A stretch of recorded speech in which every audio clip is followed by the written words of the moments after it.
Yes, time is up for this new webinar on nutrition of the sow.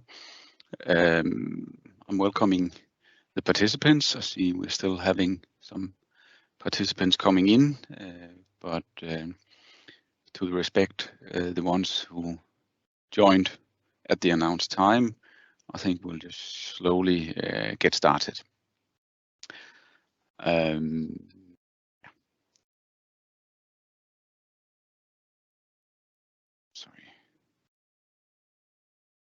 So, based on the fact that in the last 30 years, the litter size in pig production increased by 50% or more, and today the best performing herds are now weaning more than 40 pigs per sow per year. Of course, this requires a lot of the genetic of the sow, of the management, but also of the correct feed, the correct nutrition. Energy and lysine. I'll be talking about energy and lysine, mainly considering lysine as an indicator for the protein level. I'll of course be assuming that when we talk about lysine, we are talking about the correct amino acid profile and not only lysine, but it's easier just to refer to lysine instead of constantly mentioning all the essential amino acids. The objective in sow nutrition is to achieve the fat gain with limited protein and a weight gain, especially if we talk about prepubertal gilts, as well as piglets, fetal and suckling piglets growth. Also, the objectives, of course, is in the window that's there to optimize mammary growth. So I'll be talking about growing prepubertal gilts and their flushing, and then the nutrition through gestation, transition, lactation, and also actually wean to estrus. A lot of the presentation is based on a new article published, which is a review of optimal feeding strategies for modern hyperprolific sows. And I'll also discuss feed allowance, energy protein levels, and other essential nutrients for these animal groups. When we move on to the prepubertal gilts, big question is how big, how heavy, how old should they actually optimally be at the first breeding? And a lot of work has been done in the recent years on this to either with the objective of either sort of documenting or maybe changing the earlier recommendations. The thing for gilts is that if the heavier they are, within of course some limitations, they actually tend to have bigger litters.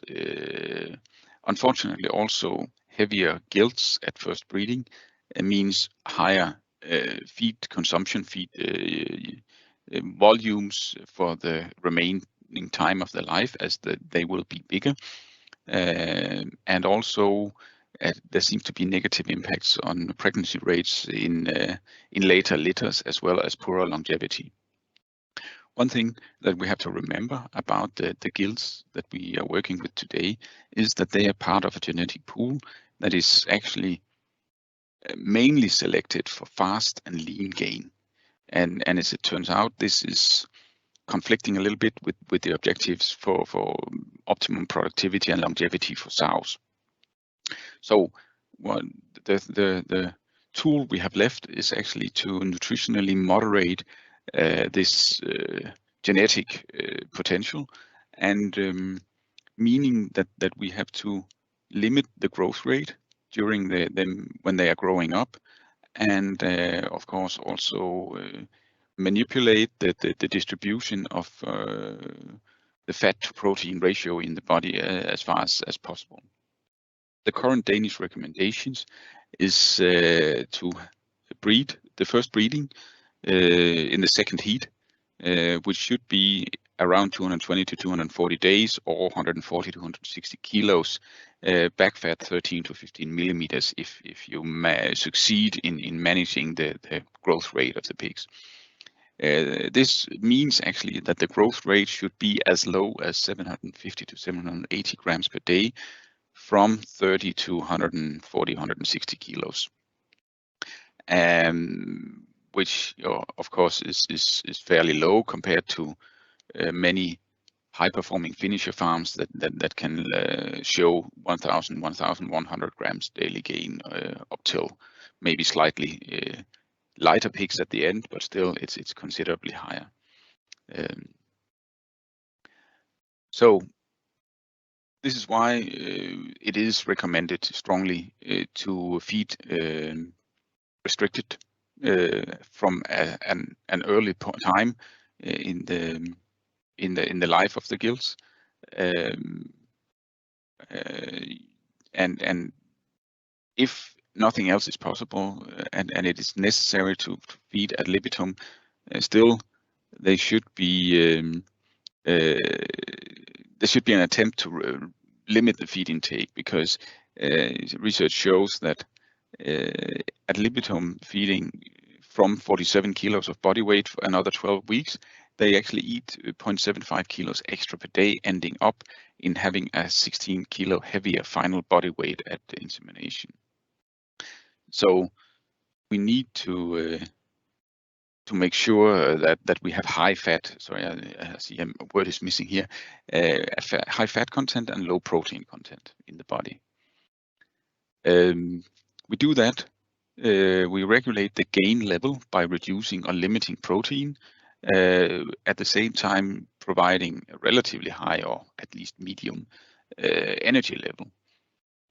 Then it is possible to keep daily gain below 800 grams per day. And that also means that if you cannot feed restricted and are forced to do ad libitum feeding, that protein or lysine should be extremely low. You see in this table, I've shown that what most people would probably consider low lysine levels for restrictive feeding, we should go even lower, almost down to basic feed material level, if we only have the option of feeding ad libitum. When we talk about gilts, we need to make sure that the vitaminization supports a healthy body growth, meaning that from roughly 100-110 kilos of body weight, they should actually be supplied vitamins like sows, up to roughly 100 kilos. Vitaminization like finisher pigs will be sufficient. And also in this table, which is actually the Danish feed recommendations, feed allowance recommendations, still I've added the 25-hydroxy vitamin D3, which is not a part of the official Danish recommendation, but is commonly used. Although there is some indication that using very high levels of this vitamin at the same time providing high levels of calcium can have some unwanted influence on joint development. So that's why we recommend not to use this in the growing phase of the gilt. But definitely it can be a benefit to include some of this vitamin once the gilts reach their reproductive activity stage. When we talk about minerals, again, they should be fed according to finisher recommendations during the growth phase, to make sure that there's no limitations and there will be no harm done if it is continued throughout the reproductive phase and the heat insemination phase. But most research actually supports that they can actually manage with slightly lower, almost down to the level of gestating sows in phosphorus. Still, calcium should be maintained on a relatively high level, as this could support the bone growth in cooperation with the phosphorus and magnesium.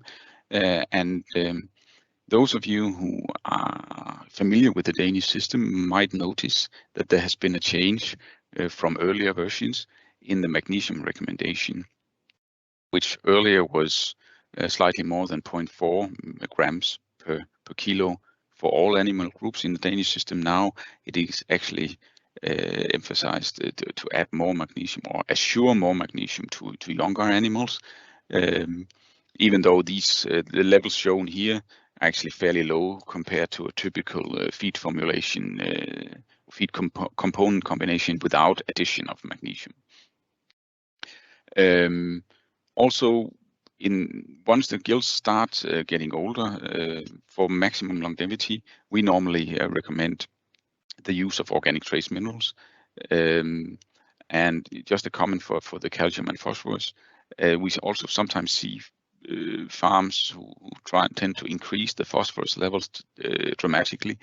I do not recommend to do that without slightly increasing the calcium as well, in an attempt to maintain a calcium phosphorus ratio, because minerals act antagonistic against each other, and we've seen some pretty poor or pretty bad examples of what happens if you go to extremes with phosphorus. Then you can actually trigger milk fever like symptoms and cramps in sows at the time of farrowing.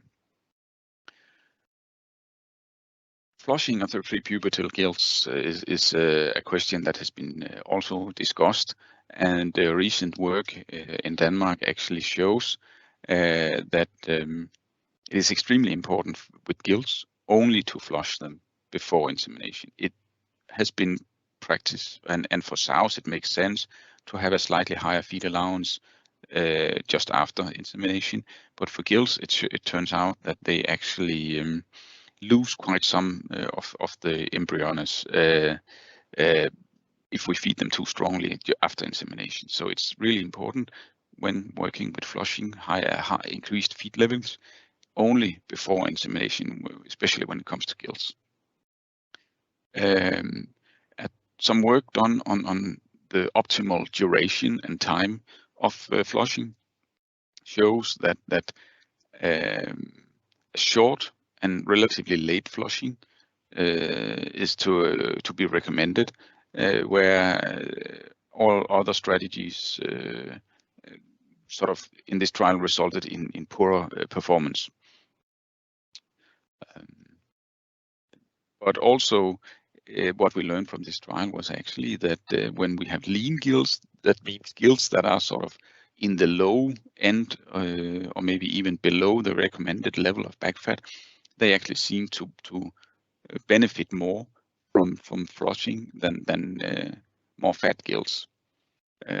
So maybe the effort is not really worth it if you through your general gilt feeding manage to obtain the optimal back fat level. Then it's maybe better just to feed them on a more medium level. When we move on to the gestating sows, it's important to be aware that in the early and mid gestation, the nutrients from the feed are almost exclusively from maternal growth. From the sow, recovery of possible body weight loss from the earlier lactation, and of course maintenance. There's very limited nutrients needed for reproductive purposes because the fetuses are so extremely small that even though they are growing, it does not really make an impact on the available nutrients for the sow self. Once we move into the late gestation, then the fetus starts growing almost exponentially, which means there's a significant increase in the energy and protein demand for the fetuses, and as well as the placental and mammary growth. And this includes also the fluids and the membranes. So it's not only the fetuses, but it's also other tissues that are is growing strongly at this time. So for gestating sows, the overall objective is to maximize the fetal growth but limit the maternal growth and especially the maternal protein deposition.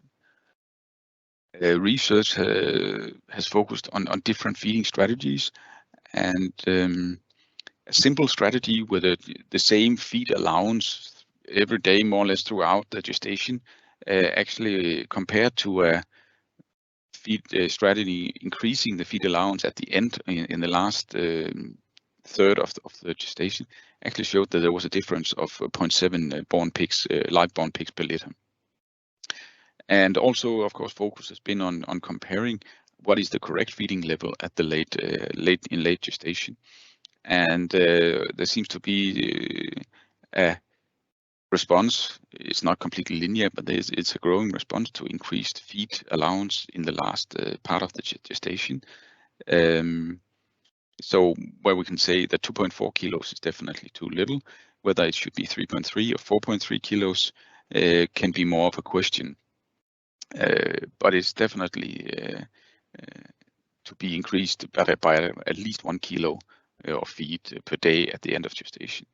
And of course, if these levels represent insulated houses, if it is an uninsulated house with sort of temperatures close to outdoor, meaning it can be during winter, especially in the northern hemisphere, can be somewhat colder, often, and also in group housing systems, often 0.3 to 0.5 kilos more per day is used to compensate for this increased activity as well as increased heat production if it's cold.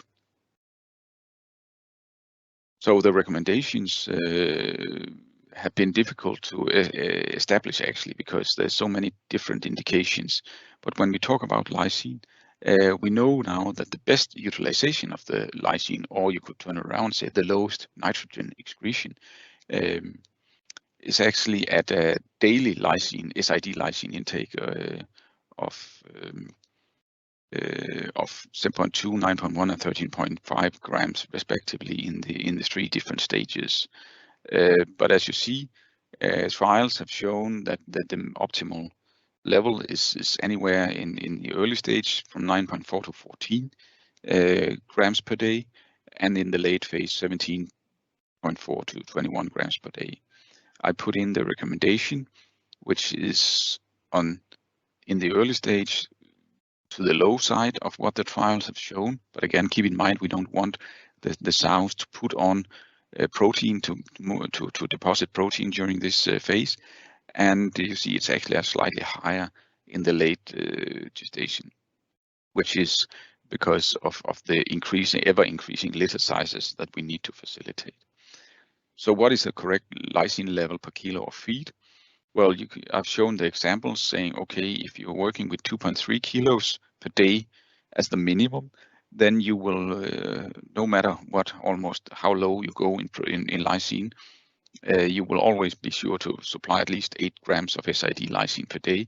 But you could also, actually with 5 grams, you are supplying so much lysine that you could be also almost sure of a protein deposition again, and we do not want that.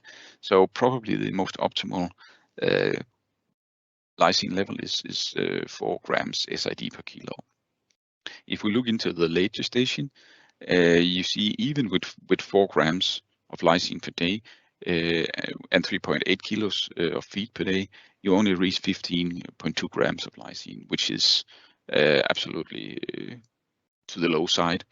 Even increasing to 5 grams lysine is too little. So maybe actually the real feed allowance should be 4 to 4.3 kilos to reach the optimal supply of lysine through this stage. When we talk about vitamins for gestating sows, again, the 25-hydroxy D3 is not part of the Danish recommendation, but we recommend to work with this as research shows that it supports fetal piglet survival, number of live-born pigs, and as well as later during lactation, as you'll see. Also, there's some indication that the addition of 25-hydroxy D3 at a certain window during gestation actually supports and extends the number of muscle fibers, not only once the muscle fibers have been formed, we cannot influence them. We can make them grow by providing correct protein nutrition, but we cannot produce, the pig cannot produce more muscle fibers after this stage. So if we can increase the number of muscle fibers, we could potentially also end up with more with animals with higher meat content.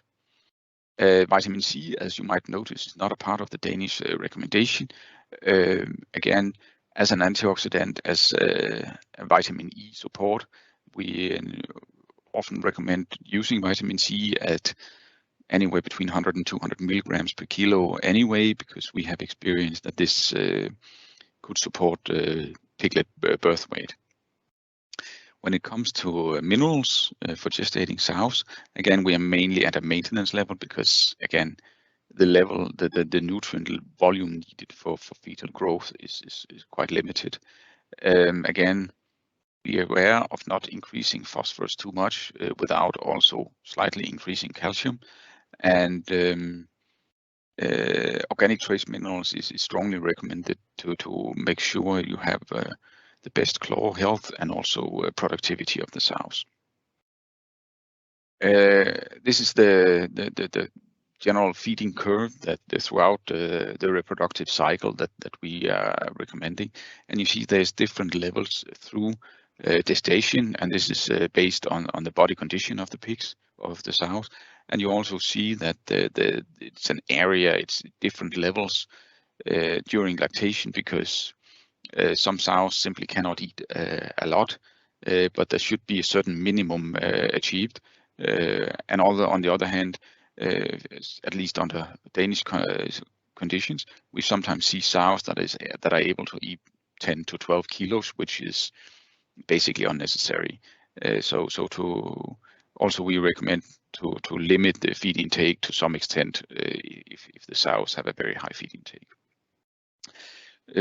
Put into numbers, you see the feeding curve here, and please be aware that the fat sows, even though they won't lose significantly body weight at 2.3 kilos, you see it's the same as the normal or average sows. But recent research have actually showed that if we force the sows to lose body weight during gestation, we end up with weaker and maybe also fewer piglets at birth. So this is not the time where the sows should lose body weight. They should maintain body weight, not lose it. The goal essentially is that at the time of farrowing, the sows should be at 16 to 19 millimeter back fat. And as I mentioned, no feeding below maintenance level, which is typically 2.3 kilos. And also be aware that if we have the skinny sows, they should, of course, be fed at a higher level, but only until they reach the correct body condition and back fat level. Then they should be moved to the normal or average curve. So actually, body condition scoring, potentially back fat measurements, ideally should be done several times, or 2 or 3 times throughout the gestation. And another thing is some farms have a common practice of reducing the feed strongly on the expected day of farrowing. The problem is that the sows don't always farrow on that specific day, which means that you could end up with maybe 24 hours or more with no feed intake of the sows. I consider this more of a luxury problem, comforting the farm manager, so that he does not have to remove uneaten feed from the trough, because the optimal definitely is to make the sows eat right up to the time of farrowing, and then of course you will end up having some uneaten feed. This should be removed to avoid feed spoilage, because it can harm the piglets. It can increase the weakness of pigs, and also if the sow lacks energy when it starts farrowing, we also will end up having more stillbirths and longer farrowings. Transition, of course, actually starts in the last part of gestation. It's a little bit discussed, when does it exactly start and when does it exactly end, but I think most people agree that it's somewhere from 5 to 10 days prepartum to 3 to 5 days postpartum. I think typically it's considered 2 to 3 days postpartum. But what happens in this phase is we have a dramatic change in nutrient requirements, and the sow enters a catabolic state almost no matter what we do. There's a lot of hormonal physiological changes, and maybe also during this at the beginning of transition, the sow changes the house from the gestation, often group housing, into individual. We see maybe a change in temperature, so there's so many things going on. So the requirements that we have to keep in mind for this phase is production, initiation of colostrum, and initiation of milk production, which requires actually not that much protein. Of course, it requires energy, and also fermentable fiber helps to stimulate this by fermentation, the production of fatty acids, short-chain fatty acid from the fermentation. The farrowing process requires basically no protein, requires a lot of energy, and in this phase, fermentable fiber actually serves two purposes. Partly extending the energy supply as it breaks down and is digested slowly through the fermentation, and of course it's not glucose, it's other substances that provides the energy, but just as well as a way to prevent constipation that has a detrimental effect on the farrowing process. Of course, when using fermentable fiber, sufficient and water supply and intake is essential, because if water intake is limited, then actually fermentable fiber can provide or cause constipation. So we don't want that. So fermentable fiber and a lot of water. And also electrolytes stimulate the muscle function through the farrowing process. The time since last feeding, I just mentioned it shortly earlier, has a big impact on the duration of the farrowing. So please do not stop or refrain from feeding on the expected farrowing day, as it could be delayed.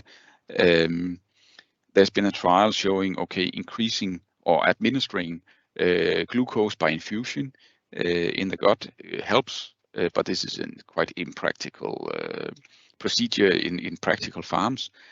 Some farms have success by adding high levels of oil and fat.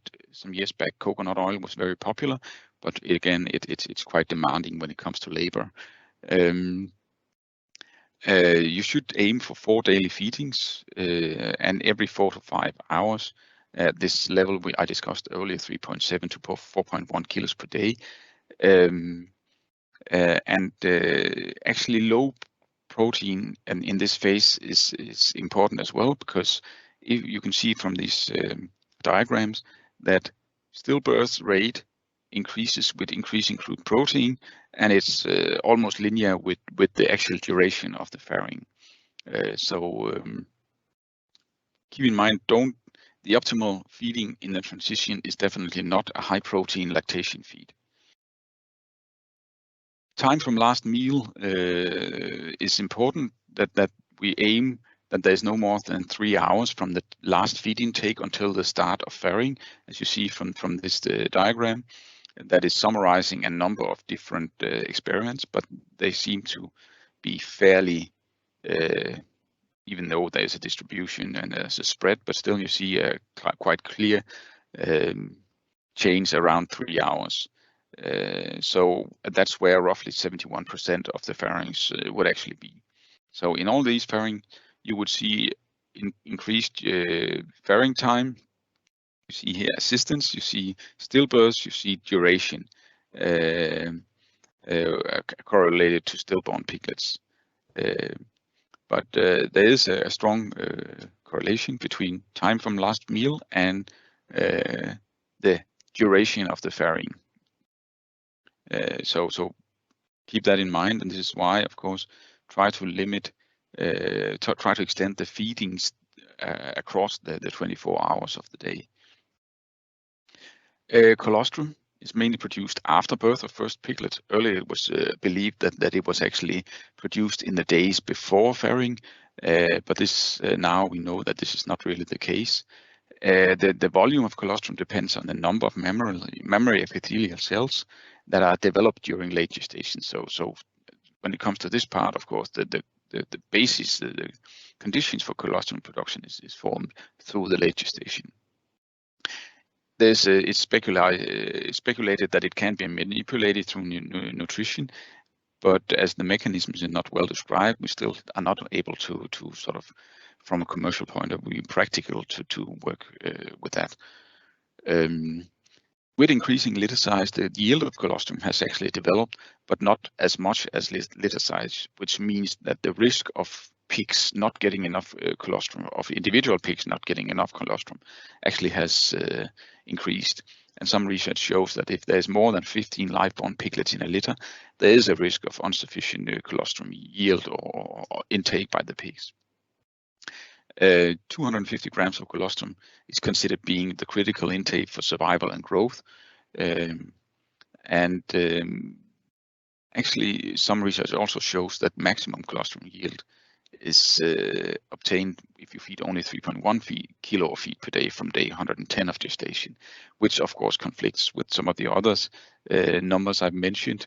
But this is unfortunately the situation that, like with the prepubertal gilts, that more feed sort of supports some mechanisms, but then works counterproductive on others. So this is why we shouldn't just feed 4.5 kilos, for example, in the late gestation, but maybe try to limit it to roughly 4 kilos or something like this. Again, this is about reducing the feed on the day of farrowing. Well, if you can do it, it's of course beneficial if you can sort of pinpoint the exact day. You definitely should not completely refrain from providing feed. A slight reduction could sort of stimulate the sow in feed intake after farrowing. Also, if you think that some farms report that they struggle with the increase in feed allowance in the late gestation from maybe 2.3 to 4 kilos per day, that the sows struggle a little bit to actually eat that much when they are suddenly presented.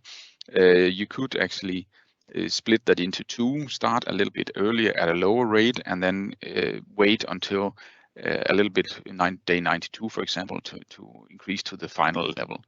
This could lead to a slightly higher total feed use consumption for the sows, but this still will support the fetal growth in late gestation. Again, vitamins, it's more or less the same comments as in gestation.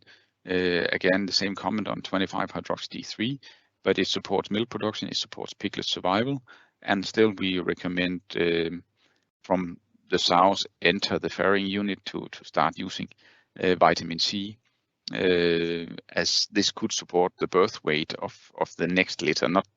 This is a little bit too late to change anything significant for the current litter, but literature actually supports the fact that in the early stage of reproduction, meaning which starts shortly after farrowing, amongst others, vitamin C could actually be beneficial.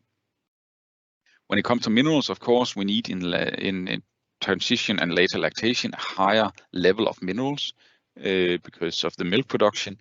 But as you see, not necessarily much more on the other minerals, especially the trace minerals. Does not have that big an impact unless we of course speak about organic trace minerals that could increase the actual absorbed volume, again supporting the health of the sow, the feed intake, the quality and growth of the offspring, and still supporting the claw health of the sows and thereby the longevity. Again, keep in mind, if you prefer to work with even higher levels of phosphorus, make sure that there's a certain level of ratio towards calcium to avoid any antagonistic and inhibiting effects. If we then eventually move on to lactation, the whole story about milk production, how can we actually push that? Well, it turns out that it's very difficult to push milk production. It's an interaction between the sort of the pull of the piglets, the litter demand, hormonal regulation, and to some extent nutrition, but that's actually not the most important factor. Of course, insufficient nutrition can limit milk production, but we cannot force more milk by increasing nutritional levels. One trial actually supports this about the litter demand by alternating two groups of piglets on same sow every 30 minutes. They actually saw a 30% increase in litter growth, meaning that the sow, when sort of asked to produce more milk, actually was able to do it. And also a fairly old trial from Germany actually shows that if we compare modern genetics to what you could call more traditional types, the modern genetics seem to prioritize milk production over the maternal body weight, meaning that if you feed either nutritionally or by feed intake have insufficient supply of nutrients, the sow will lose a lot of body weight, whereas it will not impact the piglets too much. So feed intake, we need milk production, and we need to look into the body feed composition, but also body condition. It plays a role on feed intake, parity, ambient temperature. It shouldn't be too hot in the farrowing room because the sows will actually from a fairly early stage or from a fairly low temperature will actually start showing signs of at least subclinical heat stress, also genotype, and a thing that is often overlooked is actually if the sow has gastric ulcers, it can be healed. Then it can have a strong impact, a limiting impact on the feed intake. So if you have sows that don't eat as much as possible or as potential, their potential, you should think about the possibility of gastric ulcerations. So sows during lactation are almost always energy or nutrient deficient because this shows some calculations saying, okay, balance calculations saying if we have low litter weight gain or high litter weight gain, no matter what we do, if we look into the feed intake, what is needed for maintenance, milk production, and loss due to no nutrient or energy for that sake is 100% effective through the body. So there will be some losses, and you see that even the low litter weight gain group actually turned out both on energy and lysine to be insufficient. And this only, even though the sow manages maybe to eat more, it also cannot keep up with the increasing milk production if you have high litter weight gain. So the more litter weight gain, the more deficient the sows will be in energy and nutrient supply. And this is also can be seen in this example. This is some work from the same group that shows the day-by-day change in energy and lysine requirement. And if we move to this diagrams, we can see that there is quite some undersupply if we don't manage to increase the feed intake of the sows. Undersupply of lysine or protein in general means that the sow will start mobilizing protein, which is definitely not wanted because it has a negative impact on the following reproductive performance. Also, we need to make sure that the sow has has a very strong increase in feed intake just after farrowing because the requirement increases dramatically. If we only have a linear feed increase, this is actually insufficient. So the sow will mobilize energy, meaning fat from the body, which is not a bad thing, but it should still be on a limited level. My experience actually tells me that the sows that are able to mobilize just some kilos often are the most effective ones when it comes to producing milk and weaning strong piglets. So what is the correct lysine level? Well, it can be discussed because it depends very much on the level that the sows or the feed intake of the sows. And we know that in Northern Europe, typically the feed intake of the sows is higher than in Southern Europe, especially during summertime, because temperature has a strong impact. But my suggestion is, okay, you know more or less how much your sows will eat, and you know maybe from this you can calculate based on how much what the weaning weight of the litter is, or maybe the desired weaning weight of the litter is. That's actually we're actually able to calculate how much daily lysine should we achieve, and divide it by the feed intake. Then we can actually fairly easily calculate the level of lysine that should be in the feed. So what is actually, when it comes to body weight change of the sow, what is actually optimal? Well, you can see that if we look into piglet gain, you could actually see that it takes a little bit before we start seeing a negative effect on the piglet body weight compared to body weight change of the sow. So actually what we see is if we stay within approximately 10 kilo of the sow body weight just after farrowing, then there seems to be no significant negative impact on the piglets. And this can be represented by or transferred into an energy balance, saying, okay, this is more or less 10 megajoule, maybe 12 megajoule per day in deficiency we can accept and if we look at this table, you see this calculation actually shows 26 megajoule negative, which is of course too much. So in this situation, we should actually concentrate the feed both on energy and protein. So if we look into the most optimal lysine level or lysine intake, as you see in this diagram at the top, you can actually see that oversupplying lysine on a daily basis also has a negative impact. So the optimal level seems to be just around 60 grams of SRD lysine per day. So and looking at the deficiency, well, you see that of course that the best is at this level, but up to 10 grams per day in deficiency does not make a significant difference on the growth or the efficiency of the conversion. So we should actually start moving away from looking at lysine or energy per kilo.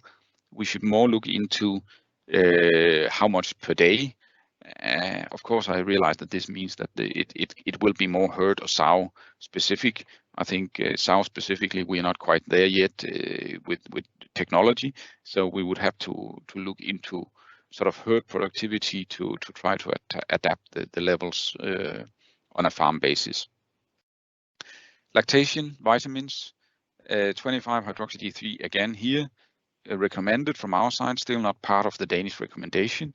And the story about vitamin C as well as actually organic selenium for the antioxidant effect is strongly recommended from our side once we have entered lactation.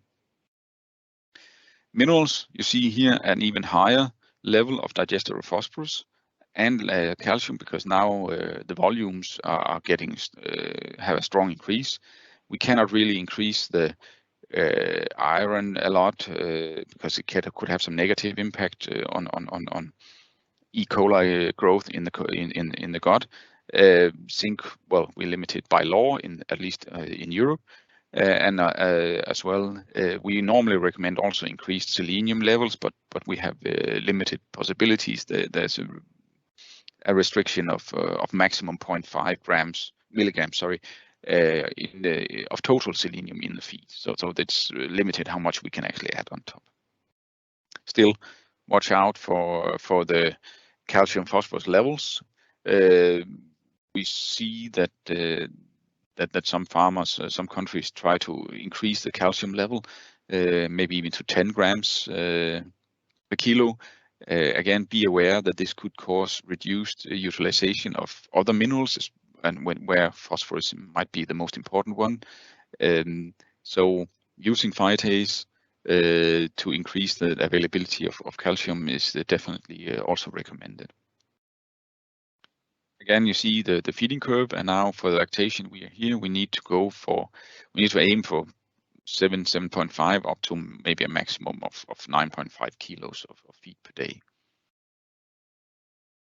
When we talk about wean to estrus interval,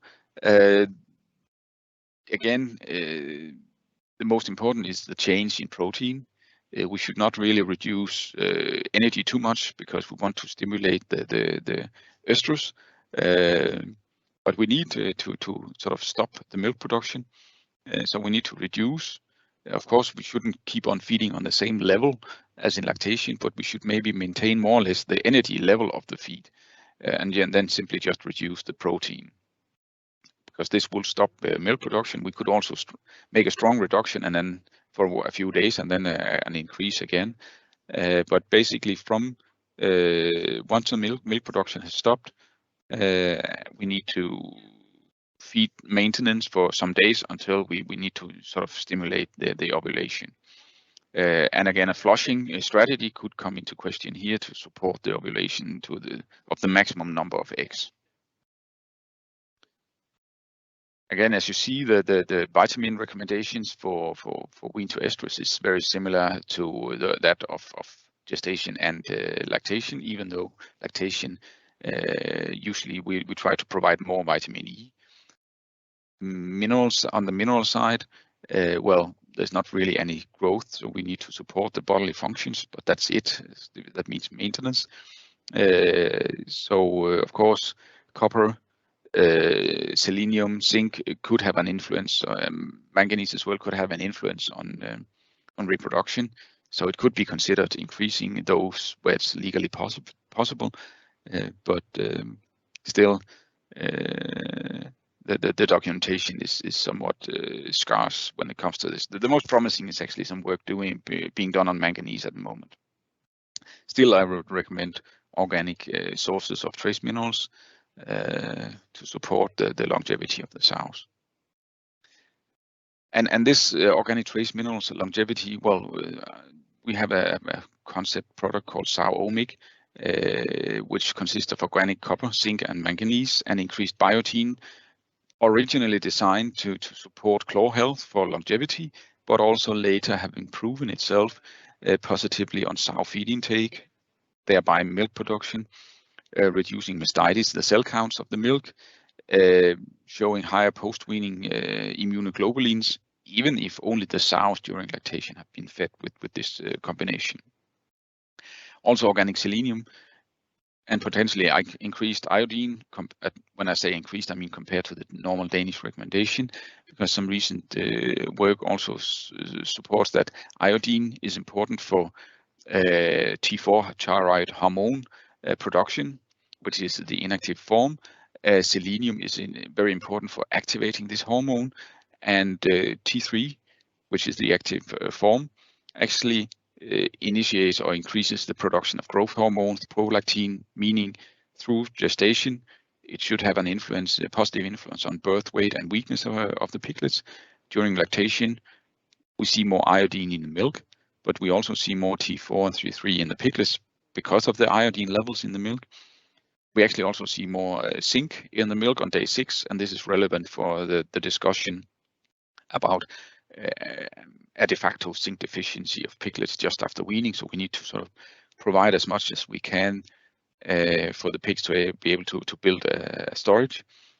And also more T3 shows an increase in the daily output of protein, fat, and lactose through milk in the sows. So I think there's a lot of good arguments to use these organic trace minerals for sows. And this just shows some of the mechanisms that is affected by these thyroid hormones. And another thing I mentioned a couple of times during the presentation, vitamin C. Often we will recommend it in combination with organic selenium and potentially also zinc, because it shows that reducing the oxidative stress throughout the reproduction cycle actually, but specifically during this follicle maturation phase, which takes place a few days after farrowing, actually, it has positive impact on birth weight. And also during the normal amino acid metabolism, homocysteine is formed. Homocysteine in high levels can have a negative impact on birth weight. So an extra supply of B vitamins, mainly B12 and folic acid, actually facilitates and stimulates the further breakdown of homocysteine into unharmful substances, again thereby supporting a higher birth weight of the piglets. So, in summary, the nutritional requirements of the sow changes dramatically throughout different life and reproductive stages. Prepubertal gilts should be fed for optimal reproduction and longevity as a lifetime consideration. Gestating sows should not be over or underfed, especially when it comes to protein. Transition feeding, it needs to still support optimal fetal growth, but also the colostrum and milk production and the farrowing process. So there's a lot of requirements here. Lactating sows need a high feed intake. Limited body weight loss is unavoidable, could be desirable, but should be only back fat. We don't want them to lose protein. Wean to estrus feeding should energetically support the estrus, the ovulation, but it should still stop milk production. And when we supply trace minerals in organic form, we actually manage to have a higher absorption at maybe sometimes even with less total of the minerals in the feed. And also some vitamins could support higher productivity and longevity. So thank you for listening, and I'd be happy to take any questions if you should have any. Thank you, Jacob. Until now, we have 2 questions. The first question is, how do I know what leucine level is optimal lactation feed in my farm? Yeah. I mentioned it briefly earlier, saying, okay, if you have you can determine the daily protein or lysine requirement by estimating or determining the optimal or required or wanted level of piglet growth or litter growth, and thereby we can calculate backwards, saying, okay, if the sows can maximum have a feed intake of 6 kilos, well, we need to pack this level of lysine and basically energy as well into 6 kilos of feed, and thereby calculating the actual level of energy and optimal energy and lysine in the feed. So it's sort of a backwards calculation. Okay. Why shouldn't gestation sows be fed below 2.3 kilo per day if they are too fat? Yeah, it does not necessarily make sense, but as I mentioned, recent research have actually shown that if we force the sows to start mobilizing body tissues to support the energetic needs of the body, maybe it's mainly the energetic needs, then it actually has a negative impact on the growth of the fetuses, even though it's in a fairly early stage.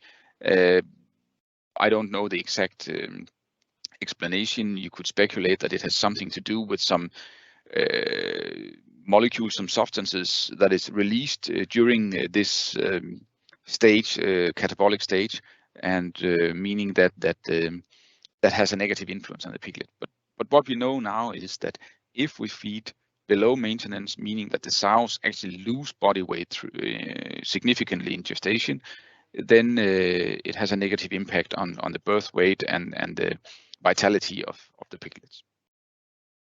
Okay. Thank you, Jacob. There are no more questions. Yes, and the next webinar will be on the 2nd June, and it's about our slurry product biogas, Vilofoss, which you can also use for biogas plants, and it's for all animals.